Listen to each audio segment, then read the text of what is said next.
squad, you may have a seat. I'm going to jump right in if that's okay with you guys for the sake of time. If you're taking notes, then shout out to you. The title of this is Feelin It. That's our series that we're in. And tonight's talk is titled Keep Living. Keep Living. It will make more sense here in a little bit. But I want to talk about a pretty serious topic that's very prevalent during this time of year.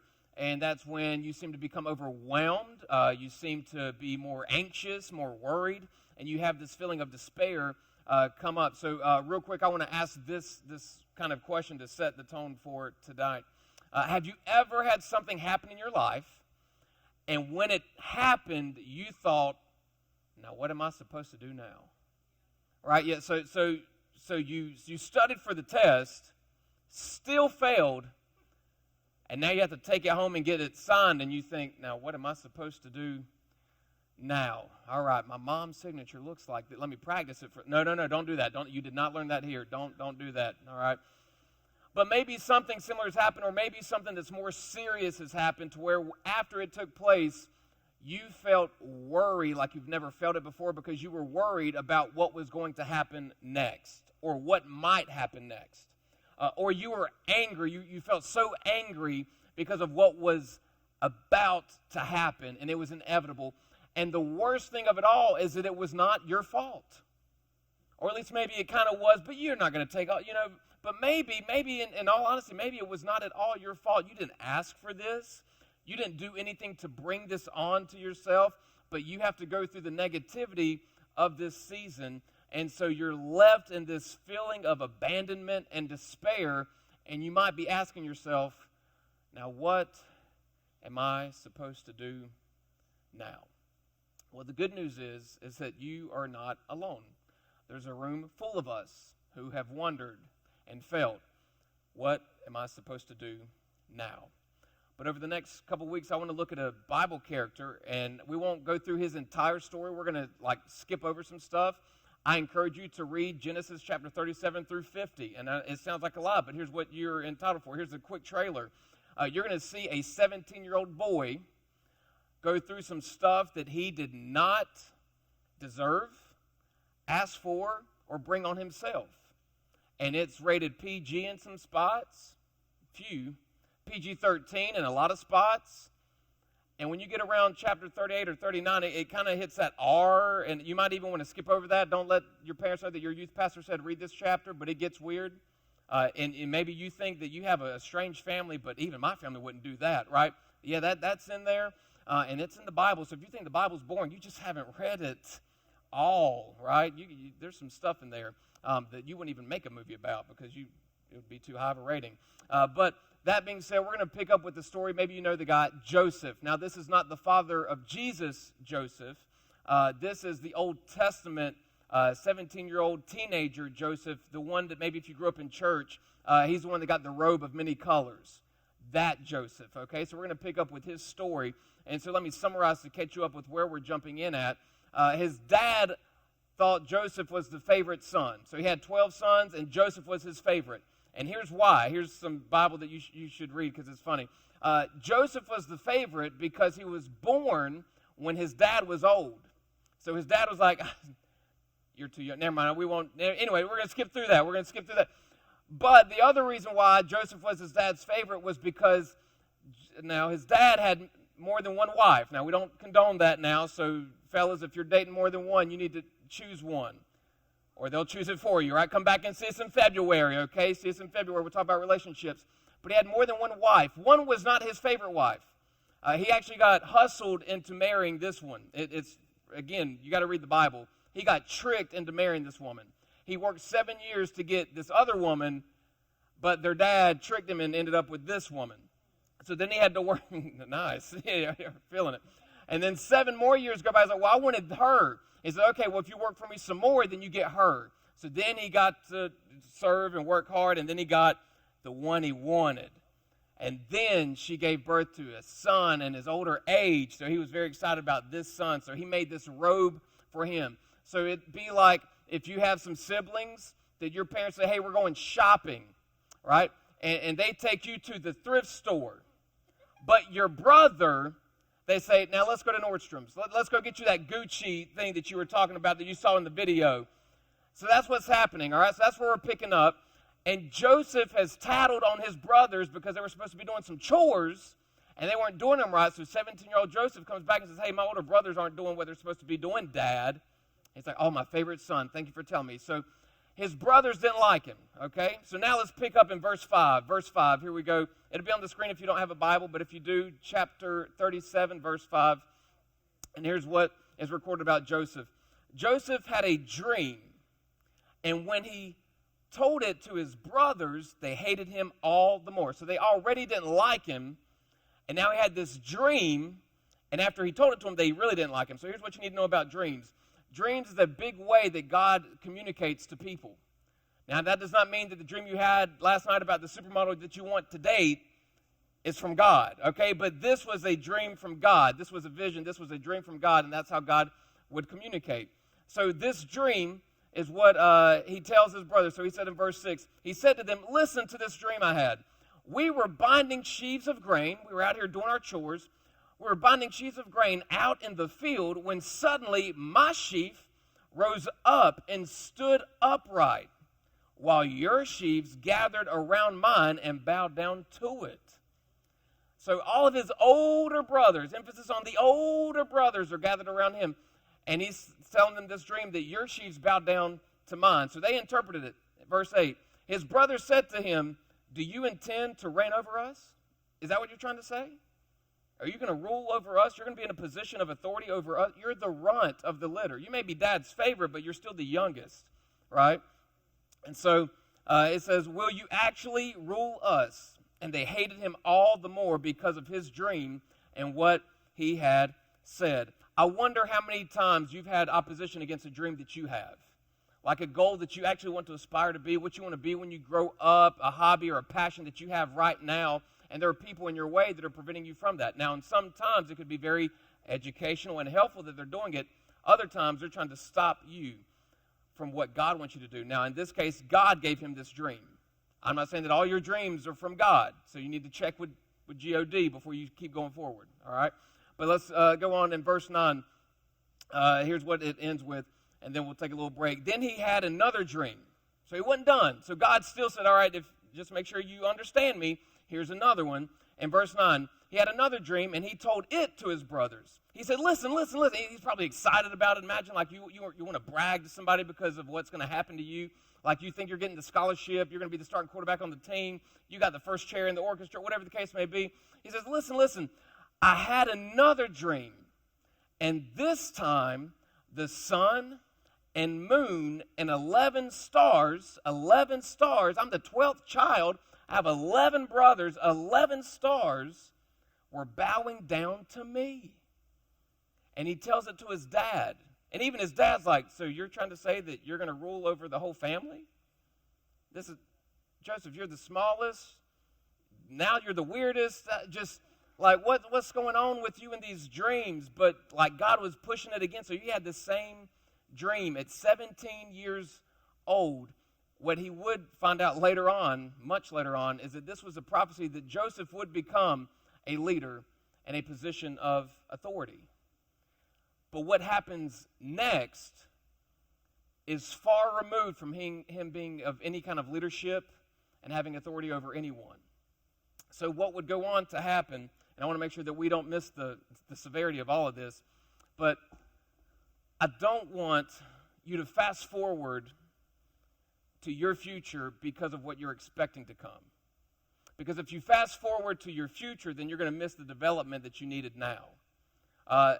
This, again, is a relationship thing that I talked about in high school, but so this is kind of going back to February, so come see us in February. But one of my students said, hey, Mr. Carter, I just don't want to date right now because I don't plan on like getting married right now, so I'm just not going to date. And I was like, well, that's cool if you want to do that, but here's just my only caveat to that. There are some mistakes that you need to make now and learn now so that you don't make them when you are married. There's some learning you need to do in what Hannah was saying about that pressing. There's some things that you need to learn during that developmental time. That's why you can't just skip from now into adulthood. That's why we say don't treat your relationships now like they're marriages, because they're not.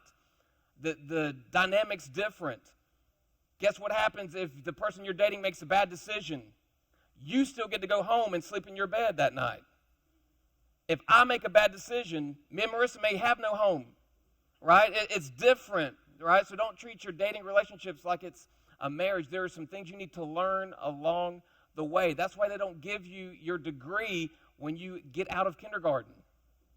There's learning along the way, right? You learn math, and you're like, okay, I'm done. No, we need to throw some letters into the math now and see how you do, right? There's learning along the way, and life is the same way. So now let's put this all into context, because I want you to feel Joseph's pain. So Joseph had this dream, two dreams, that he would be in charge. He would have authority. And so he's feeling excitement about what his future holds, just like you may. You're excited for where your future plans are taking you, what city you'll live in, what job you'll have, who you'll be married to, what they'll look like. Whatever the case may be, you have these dreams that you want and that you're aspiring and preparing for. Joseph had the same thing, but God had given them this dream. So wouldn't you think that if God gave me the dream, then it's going to be an easy path to fulfill the dream? He's just going to knock all obstacles out of my way, and I'll just be able to walk into a blessing. That's what I would think. But that's not at all what happens. So let's see what happens next. So now Joseph's dad says, hey, I need you to go check on your brothers. They're supposed to be doing this chore, so go check on them. Well, Joseph starts walking up from a long distance away, and he has that robe on that stands out and says, here I come, Gucci, right? I don't know if he's like just high stepping, making a TikTok video on the way as he's walking up to his brothers doing their chore so that he can tattle on them if they're not doing a good job. And here's what happens in verse 19. Here's what one of his brothers said. Here comes that dreamer. I wonder if that's how anyone describes you. Your goals are big. What you want to do is expensive, but you have big dreams. You want to be first in your class. You want to get accepted to Harvard or whatever Ivy League school you want to go to. You want to be on that team. You want to be in that organization, that group, that band, that orchestra. You want to do that. Here comes that dreamer.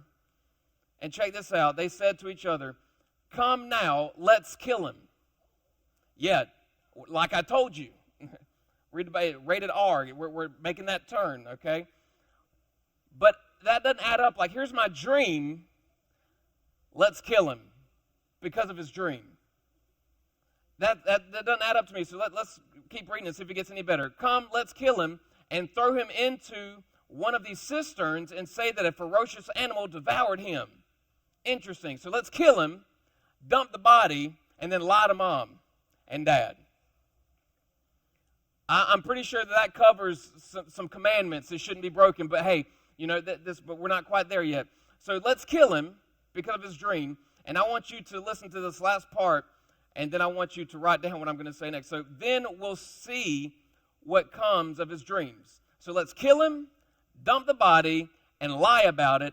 Then we'll see what comes of his dreams. So here's my thought that I want to leave you with. And we're talking about, full disclosure, we're talking about mental health right now. Because everything going on in the world, if you watch the news for 5 minutes, you'll get there, you'll understand. But everything going on in the world, you may feel, and your schedule's thrown off, you may feel despair, you may feel anxiety, you may feel worry building up, stress building up, and all of a sudden you're wondering, like, that dream I had, that goal to graduate, that goal, whatever it may be, that dream, the way I used to feel, my happiness, my joy's gone away, and now I don't know what to do. What am I supposed to do now? They wanted to kill him because of his dream. So I just want to pose this to you, and then we'll talk more about it here in a second.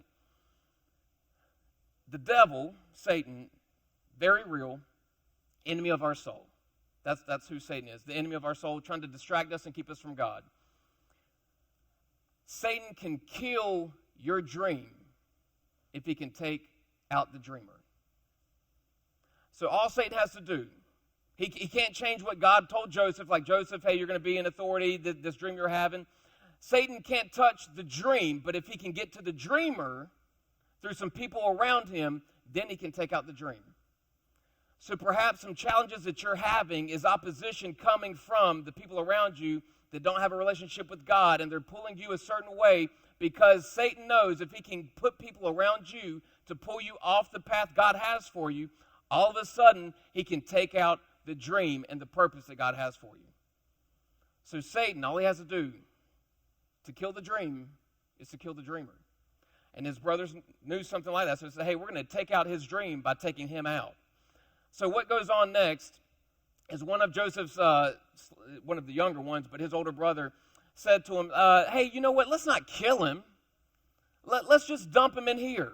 Let's put him in the cistern, very much alive, guys, very much alive, but let's not kill him. And his plan was to come back and get him out of there later on. So he wanted to save his brother, right? But he didn't want to end up in there with his brother, so he had to play both sides, okay? So that was his plan.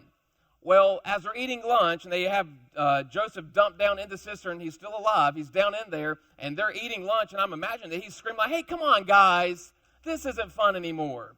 I'll give you my jacket, right? He's probably making some bribes and stuff, going back and forth. You know how you do with your siblings whenever you're trying to get your way, and they're annoying or whatever. But you're trying to eat your lunch, and he's getting louder and louder. It's like, oh, my gosh, we need to get rid of this dude.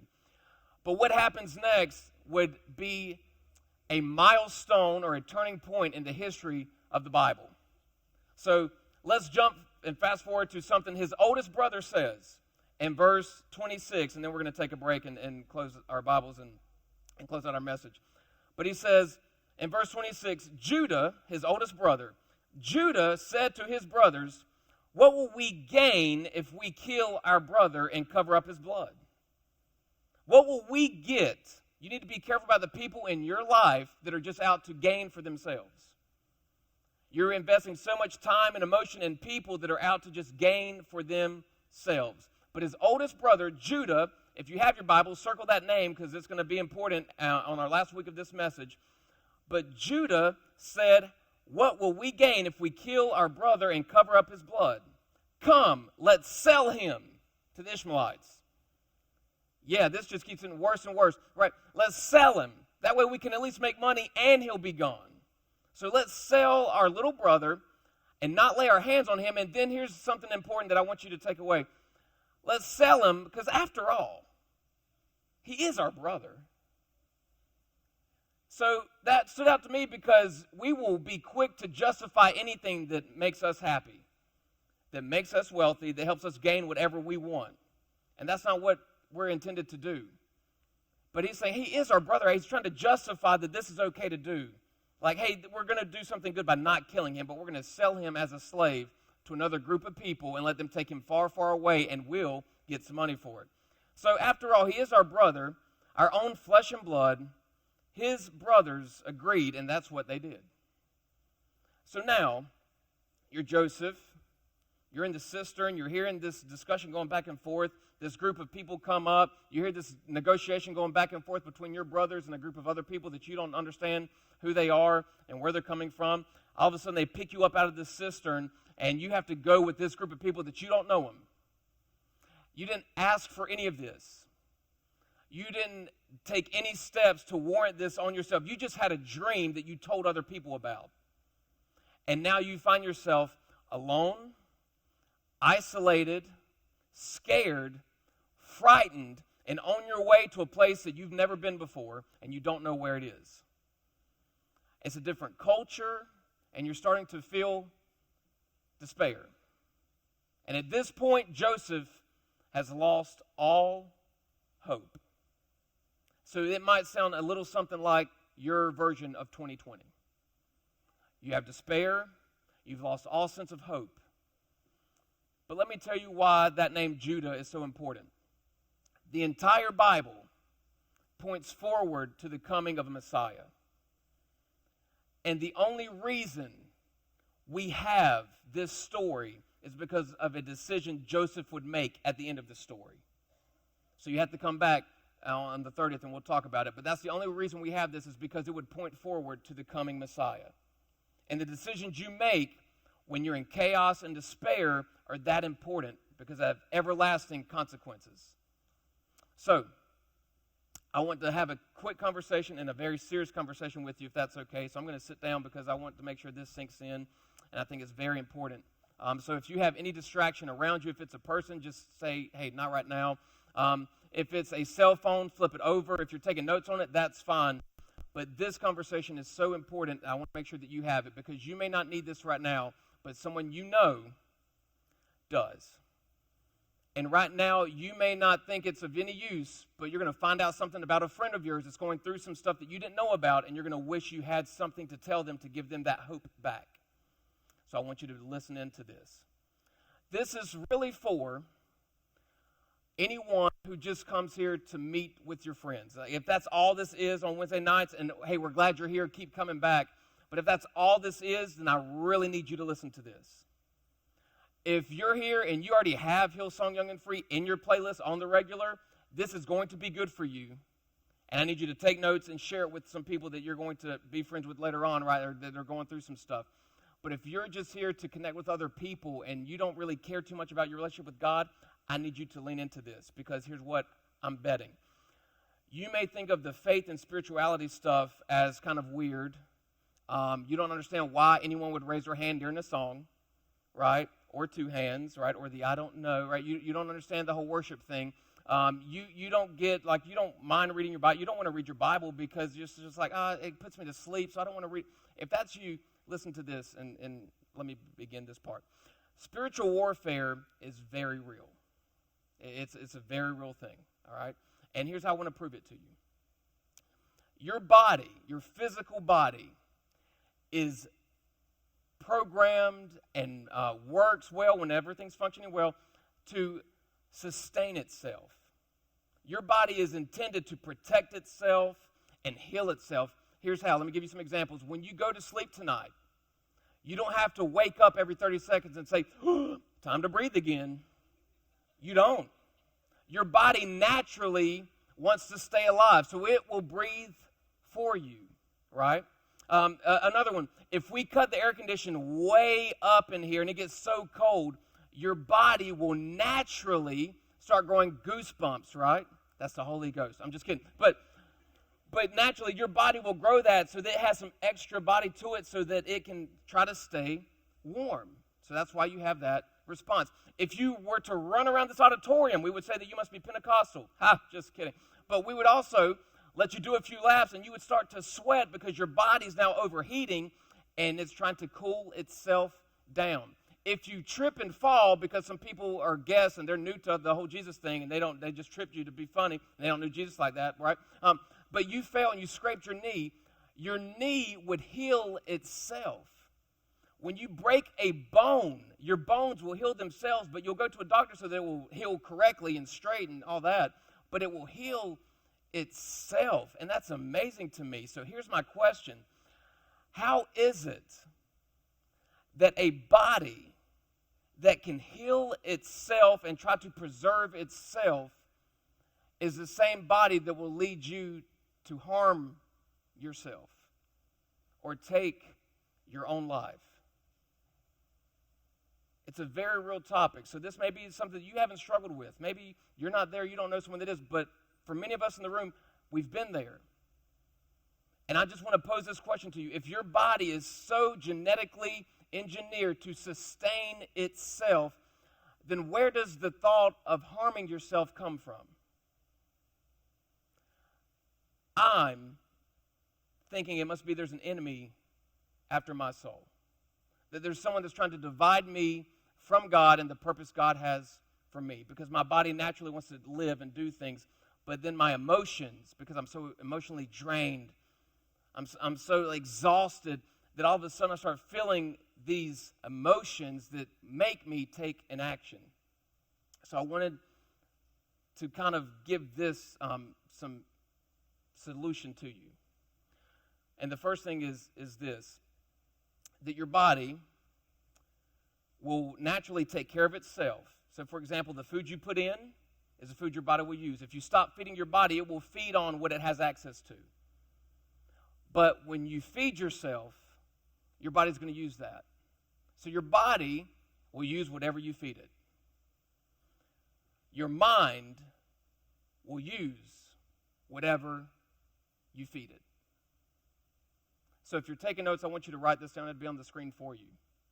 Your mind will feed on what you give it until you change it. So if it's a certain playlist to keep you in a certain mood, you will stay in that mood until you change it. If it's a certain genre or subscription to a YouTube video that puts you in a certain mood, that brings your emotions down to a level just because you can relate to it, you will stay in that mood until you change it. And it's very difficult to get out of that mood. It starts surmounting you until all of a sudden you feel like Joseph, isolated, alone, hopeless, and in despair. And then the enemy of your soul will say, well, you have only a couple of options. Here's what I think you should do. Harm yourself so you can feel something. Or just end it all. So here, I want to give to everyone in this room and anyone you know that's going through despair, isolation, and feels like they've lost all hope. So what do you do when life is turning out not like the way you wanted it and not like the way you dreamed it? The answer is keep living. Joseph would go on to be that slave that he was sold into be. Joseph would then be put in charge of a castle and work for a guy who he really respected. And what we're going to get into next week, and I'm going to summarize all of this for the sake of time so that you understand this, Joseph would be accused of rape that he did not do. Joseph would end up in jail for something he did not do in a land he was not supposed to be in. Joseph would be 30-some years old. He went in at 17, came out in his 30s, before this dream ever began to take shape. You have to keep living. But how you live, that's important. And that's your key. If you've come this long without God in your life, why would you want to go a second longer? Because that's where you need to change what's going into your mind and into your heart, so that God can start fulfilling His purpose for your life. To fast forward to the end of this story, Joseph would be in charge as a second leader in Egypt. He's the second in charge of all of it, the nation of Egypt. All of it. And his brothers would come to him because there was a famine and they had no food and they were going to die. And they bowed down, and they did not realize that who they were bowing down to was their little brother that they thought about killing, getting rid of the body, but instead sold him as a slave. You're in this world because God wanted you in this world to impact the people that only you can impact. And the moment that you start making decisions against yourself, God's like, I want you for that. That's not me. I want you to feel my love. And the best way He can feel that love, that He can share it, is when we share with each other. That's why your bracelet that you get on your first night at squad says, love God, love people, because it can save a life. And God's love for us saved our lives because He forgives us of our sin because of our relationship with His Son. So I want to close with this and make sure that I don't leave any out. Your body's designed to protect itself, so where does that motivation come for killing yourself? If Satan can't kill the dreamer, then he can kill the dream. So what are you to do? It doesn't look like what you dreamed. You need to keep living because, and here's what our main series is going to be all about, what looks like punishment and feels like pain may be preparation for your divine purpose. What looks like punishment from people around you and feels like pain from those emotions within you may be the preparation for the purpose God has for you. So with that in mind, I just want you to bow your head.